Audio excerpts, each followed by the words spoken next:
Okay, this is lecture 2, encryption, decryption.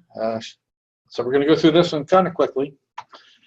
Okay, when using or when handling encryption, we have a sender, a receiver, and the medium. So I could be the sender, y'all could be a receiver, and then right now the airwaves or my voice would be the medium. Okay. When sending stuff, we start with plain text. That's the unencrypted version. That's the whatever we're starting with. And once we encrypt it, now we have ciphertext. Okay. And then we normally transmit ciphertext. They decrypt it on the other end down to plain text again. Okay. Pretty easy there. Couple things that could happen. We could have interruption where someone blocked the message. We could have interception, someone accessed it, modification, someone modified it, or fabrication, someone created a whole brand new and a fabricated one. So really nothing very critical there, just some basic terminology. Okay, so cryptology says using encryption to conceal plain text. Okay, cryptanalysis is code breaking, and cryptology is the two pretty much put together. Okay, so that's what we're learning about. Now, breakable encryption says analysts can determine the algorithms given enough time. So if I gave you something that was encrypted and enough time, do you think sooner or later you'll be able to get into it? Yeah, I mean, with enough time and enough energy, you should be able to get into everything. Okay. So theoretically breakable, kind of like I have a password that's 30 characters long. It's, I did a check in, how secure is my password.net. So it'll take 4 undecillion years to break.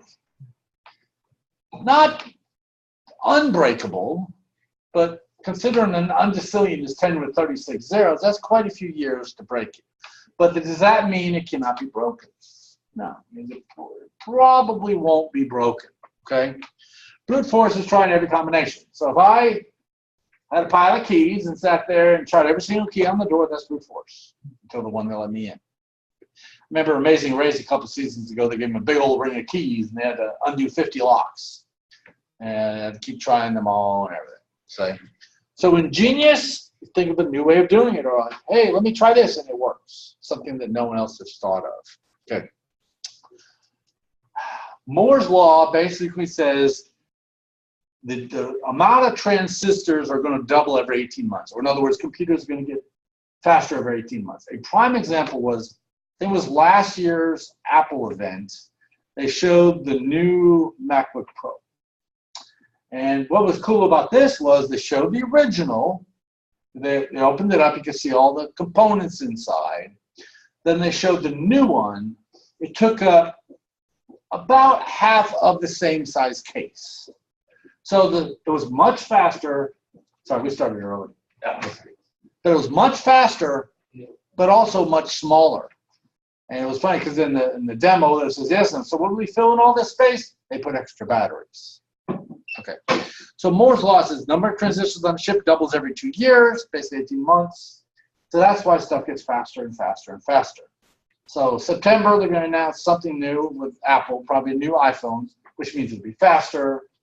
Now, you'll have to buy one, obviously. How many have got an iPhone in here? Which ones do you have? Do you have that?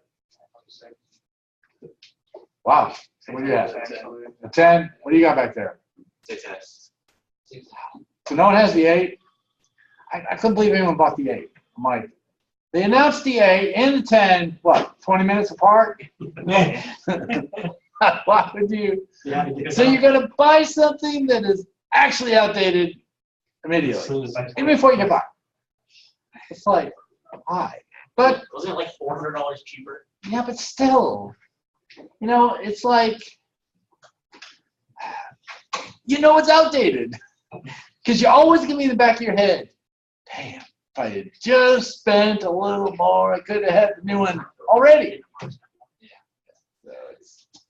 All right. I don't know if you've ever seen these movies. You ever seen Mercury Rising? It's actually a pretty good movie. Bruce Willis. This kid's an autistic kid, and he reads magazines, and I guess there's one that's like a word search cross with some sort of puzzle magazine. And he solves a code that they've been putting in this magazine for years and years, and no one's ever been broken. Naturally, they all come out to try to kill him and everything else. Really interesting movie. and Rain Man. And we all seen Rain Man. Some of you newer kids might not have. Okay. There were movies before. What's that show with the meat wad and the French fry guy? There was movies before that kind of stuff. You know, legit movies. Yeah. I did go see Axel this weekend. The rollback road. That was actually really good. I didn't even see it advertised anywhere. I saw one preview for it. It was really good. I was impressed. I'm like, Bethany, my stepdaughter, was with me. She was actually crying in it. I'm like, you're crying because a robot just died. I mean, Dog. yeah, it was really a good movie. But I mean, yeah, you talk about unbreakable stuff. How do we know people with autism aren't going to solve it? I taught my stepson binary. He picked up really fast. Then he would sitting there, he would literally go to the whiteboard in the house and write down an entire message in binary. He came literally right after I taught it to him. He came home upset one day. I'm like, what's going on? He goes, the bus driver has no clue what I'm talking about. He's a bus driver. He's not going to understand binary. But he was trying to write messages to him. He's trying, while on the bus trying to explain to him. You can just imagine this didn't go so well. But yeah, he had his whatever parent-teacher conference. We were talking to one of his teachers. Like, yeah, he's in there showing us binary. I'm like, you're a math teacher. You understand binary? Yeah. I'm like, oh, shit. So it was just so depressed and no one understood. But the point is, you know, there's people that do understand this stuff instantly. Okay. All right. Now we're going to talk about different types of ciphers. Key-based ciphers, we encrypt something with a key. Okay. Provides more security than keyless. Okay. We have an encryption key and a decryption key. They're normally written with KE and KD. Okay. So the third bullet down, we take our plain text, we encrypt it with a key, the encryption key, and that becomes our ciphertext. Then leave it the next line down. So where's my marker here? Find the little blue marker. So the plain text encrypted with the encryption key becomes what? Ciphertext. You agree? That's what it says right there. Then that whole result decrypted with the decryption key becomes what? Plain text. So you can see it kind of just one embedded in the other. Also here, the ciphertext decrypted with the key becomes plain text as well. It really doesn't matter which key you use, as long as which one you decide you don't change. In other words, you're going to have two keys, you're going to be a matching pair of keys. Whichever one you decide is the encryption key, it's fine. It just must always be the encryption key. It just doesn't matter initially which one's which. You just want you to decide. It's kind of like public key cryptography. And with PGP, it really doesn't matter which one you say is public, which one's private. But whatever one you say it is, stick with that forever. Because if you swap it, well, then you just lost everything. Okay? Now, these last two bullets will be on every single test you have in this class. You'll have homeworks based upon them. You will see them over and over. Symmetric encryption uses the same key. So, if you notice, the encryption key and decryption key are the same. See that? They are equal to each other. Okay? Easy way to remember it, symmetric, same key. It starts with S. Asymmetric is like public key, PGP. The keys are different. They're not the same. So you have to remember that. You're going to see multiple questions upon that. Okay? Symmetric encryption, same key. Asymmetric is different key. There's only two of them you got to worry about. So remember, symmetric, same, you're good. You got it done. So with symmetric, whatever you encrypt it with, you also decrypt with the same key. Asymmetric, whatever you encrypt it with, you do not decrypt with the same key. Yes? Which one's more popular to use? Well, the symmetric is much faster because you're using the same key. Right. But how do you get the key over there? You know, if I'm going to start talking to you, we're going to encrypt our conversation with symmetric, you know, obviously I got to get you the key, but it's going to be the same key. So really, our banks and everything online, that uses asymmetric, but normally only to transfer the symmetric key. So they use both. So we use the asymmetric because we use something called certificate authorities, which we'll learn about later. But whenever you go to your bank, you all know a little bit about networking in here? Okay. You know there's something called the three-way handshake? You know, that's where I say, hey, Kent, I want to talk to you. And you're like, okay, Ken, I'll talk to you, and I want to talk to you too. And then I say, okay, good, now let's talk. That's a three-way handshake. Okay. With SSL or HTTPS, it's actually a five-way handshake.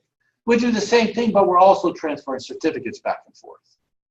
So we actually use asymmetric because it uses public encryption, but then we normally do that to just transfer the secure keys so we can do symmetric encryption. Symmetric is like AES, it's so much faster. It's just, you know, yeah. Most of the time you'll probably use asymmetric, especially if you use PGP and stuff like that. Okay. Symmetric, same key. Okay. The key must be kept secret. If the key is compromised on either end, we're done. Okay. Okay, with symmetric, you will have a question. You have a homework assignment on this and a question on this. There's one key per channel. So I'm going to talk to Kent. So since we're using the same key, we need one key to talk back and forth. Okay? Now I want to talk to Joel. Well, I need a different key to talk to Joel, because if I use the same key as me and Kent, well, then we have a problem. So one key for us, one key for us, another key for us. So the way the math works out is you figure out the number of users, and it's n times n minus 1 divided by 2. So let's do some quick math in here. Okay, 1, 2, 3, 4, 5, 6, 7, 8, 9, 10, 11, 12, 13, 14 of us in this room. So it would be, actually, I'm doing it on Notepad so the recording can show it. So it'll be 14. That is like small font, isn't it? You can't see? Wow. You know, why don't you sit over there? See better. Okay, let's see the console. 91. Can you see better now? Yes. Is that better? Here, I'll move it to the side so it's not in the glare. So 14 times 14 minus 1 minus 1 divided by 2. So we get 14 times 13 divided by 2. What's 14 times 13? 182. 182 divided by 2, 91. Okay. So that's how many different keys we would need for each of us to be able to communicate with everybody else in the room. That's a lot of darn keys. Okay. Now, if you just look at this picture, obviously with 4 people, A and B talk, A and D talk, and A and C talk. So A is talking to everybody. Then B and C, B and A, B and D. Then D and A, D and B, D and C. So everybody is talking. And if you count up the lines, there's only 6 lines involved. So 4 times 4 minus 1, which is 3. 4 times 3 is 12. 12 divided by 2 is 6. Everybody see that? Okay. We have authentication as long as the key is kept secret. Key distribution is problematic. We have to get each other the key. And what if you're not close by? What if you're living in rush hour or something? Okay. Key management is always an issue. Storing, safeguarding, activating, all that. Okay. All right. So if you have 8 users, it's 8 times 8 minus 1, or 8 times 7, which is 56. Divided by 2 is 28. Easy enough. Very easy math there. Okay, now let's talk about asymmetric or public key encryption. Now the keys are different. Okay, every user has to have 2 keys. Okay, I need a public key and a private key. And you guys will actually do an assignment in this class about PGP. But the way PGP works is I encrypt something with my private key and send it after you all. You guys download the public key off the internet, and then you can decrypt my code. Very simply to do, okay? So there's 2 keys per user. The math for this one is 2n. So how many people did we say were in this room? So 14 times 2 is 28. A lot less keys, correct? A lot less keys. Okay? We have authentication as long as the private key is kept private. Key management is simplified, but it's still an issue. I still have to keep my private key private. But I no longer have to get the private key to you guys, because you can just download my public key off the internet, which you will do later in the course. Okay. Now let's talk about basic cipher types. We have a substitution cipher. Replace one letter with another. Years ago, the Sunday paper, which I don't think anyone gets anymore, used to have crossword puzzles and comics and all that. Does anyone ever see? Is it still in the Sunday paper? Still there? Yeah. Okay. I used to love doing those things. Because, you know, you have to figure out what the words were. Like, you try to get the three-letter word first because that was the easiest one. Then you work up from there. Okay. So transposition ciphers, you scramble them, okay, or shuffle them. We're going to look at some examples. Now, the monoalphabetic cipher, which is also called the Caesar cipher, shifts the letters by 3. This is where your homework assignments is on. Okay. So A becomes D, B becomes E, C becomes F, so on and so forth. So what does Z become? C. Z becomes C. Yeah. Z becomes C. Okay? So the message we attack at dawn becomes ZHDWWDFNDWGDZQ. Now you notice they put an X at the end. Why would they put an X at the end? Anyway? So that each segment is the same one. Right. So we're padding it so it's all the same length. Exactly. Okay? So pretty easy stuff to do here. You have an assignment on this. And your test is actually encrypted like this. Okay? I highly recommend you write programs to do this.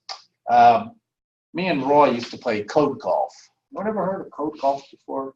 Okay, you know what golf is. How do you get a better score in golf?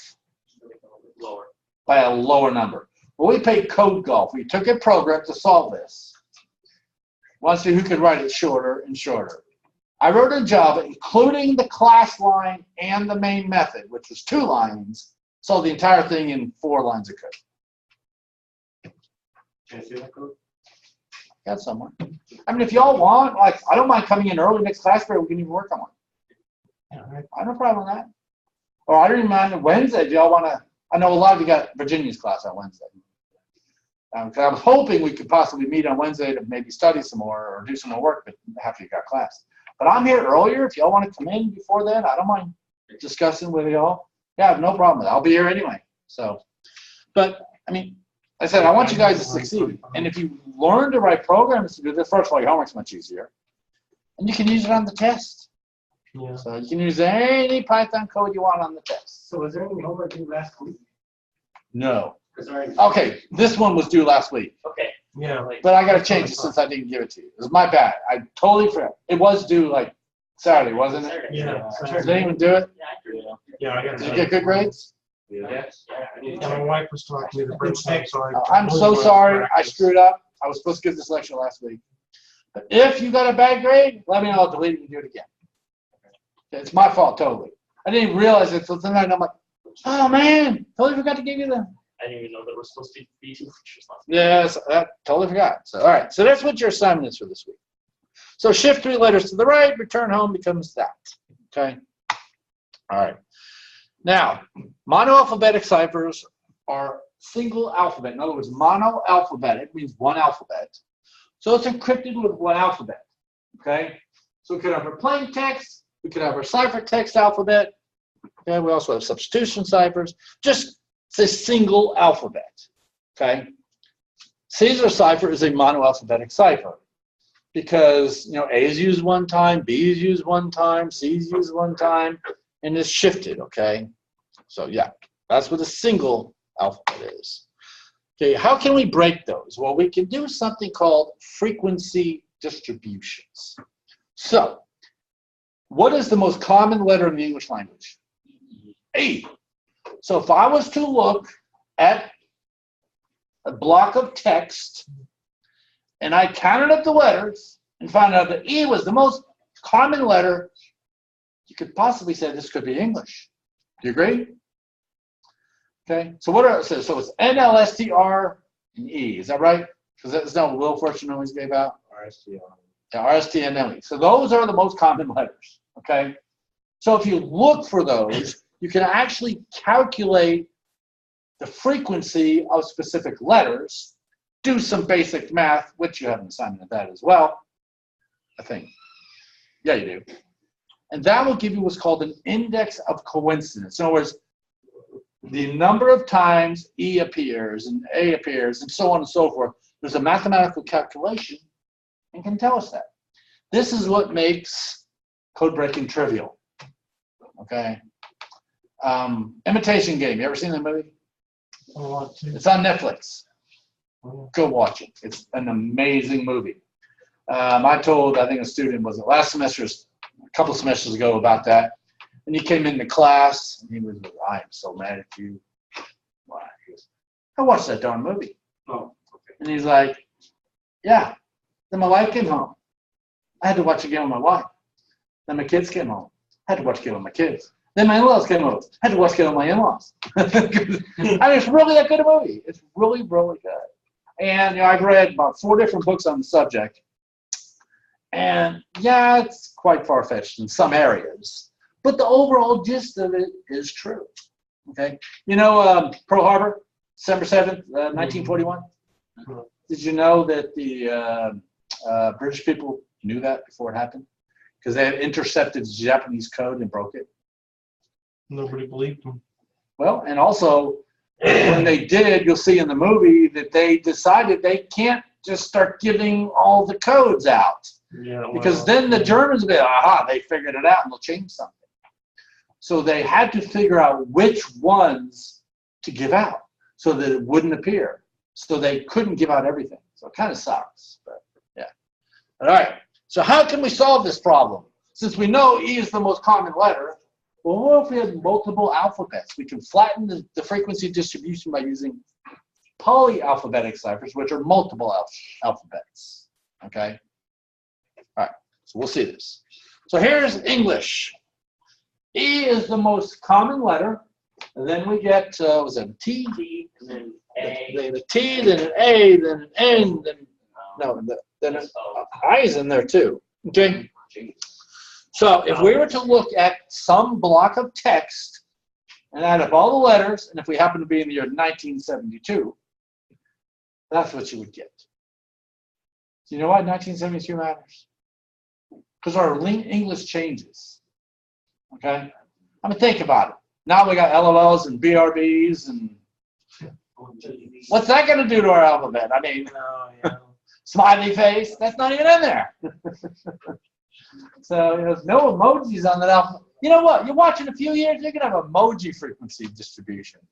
Oh, look, this had more, winky faces. That must be from Ireland or some shit. I don't know. But that'd be kind of funny, wouldn't it? That's the incidence of emojis. There you go. Oh, jeez. All right. So index of coincidence is the statistical measure of text which distinguishes text encrypted with a substitution cipher from plain text. It was introduced by this guy, William Friedman, in the Index of Coincidence Applications in Cryptography in 1922. It's been called the most single important publication in cryptography. Okay? Now you know, wow, I can tell that that's English or German or French. I mean, that's pretty darn important. Okay. Here's how it works. The idea. Index coincidence is defined by the probability the 2 randomly selected numbers will be identical. So, imagine we have a hat. Okay, we put in the 26th letter of our alphabet, 1 of each in there, 1A. Okay, the odds of pulling an A out of that hat would be 1 out of 26. Do you agree with that? Mm-hmm. So, what's the odds of pulling an E out of the hat? 1 out of. Okay, how about a Z? So it's exactly equal because we have 1 of each. So the odds of pulling a single letter out, in this case an A, we have 1 out of 26. Now what if we had 2 hats? Okay? So the odds of pulling an A out of one is 1/26. The odds of pulling an A out of the other is 1 out of 26. So if you multiply them, that is the probability of pulling out an A out of both hats. Make sense? Nothing crazy here yet. So the chance of drawing any pairs of letters are 26, because there's 26 letters, times 1/26, times 1/26, which happens to be 0.0385. Okay? That's the odds of pulling any two characters out. Now this is what's called an evenly distributed set of letters. Because remember, the odds of pulling out two A's or two Z's is the same as two E's. So that's why we can't tell this is English, because there's an even set of letters. Y'all see that? It's evenly distributed. So it's like random. There's no, we can't tell if it's English or German or French or poop emojis, because they're exactly the same quantity of each. And the odds of pulling them out are the same. Okay. So now what if we fill the hats with 100 letters? But this time, instead of one of each, now we fill them with the frequency of English. In other words, if we had 100 letters, we'd have 8 A's, 3 C's, 13 E's. Okay, we have 13 E's because these are the most common. A's pretty common, so we put more A's than we put C's. We probably only end up with 1 Z in there, that kind of stuff. So now we're filling those hats up, not with one of each, but the probability of each. See what I mean? Okay. So the chance of drawing pairs of those would be 8 over 100, because there's 8 A's, so it's going to be 8 over 100 times 8 over 100 plus the number of C's over 100 times the number of C's over 100 plus the number of E's over 100. It keeps going forever and ever and ever. If you did all that math, you would end up with 0.0667, which is English. Okay? You would. Trust me. You would. Okay? So, we're almost done with this section. So, index sequences can be used to test if plain text is plain text or ciphertext. It's really, I mean, this is on the test. It's for testing if it is plain text or ciphertext. Okay? So the lower the IC is using a cipher?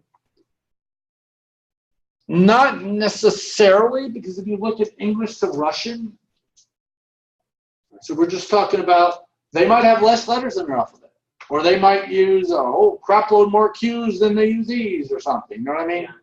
A lower number means A more evenly yeah. distributed set of letters. that their characters are used more evenly.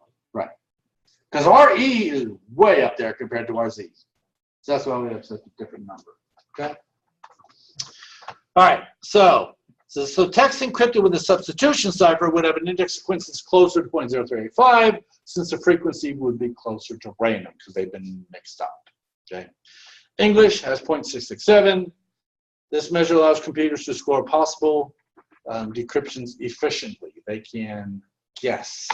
Okay. Now, that's the end of this lecture. Okay. We're going to do polyalphabetic in just a second.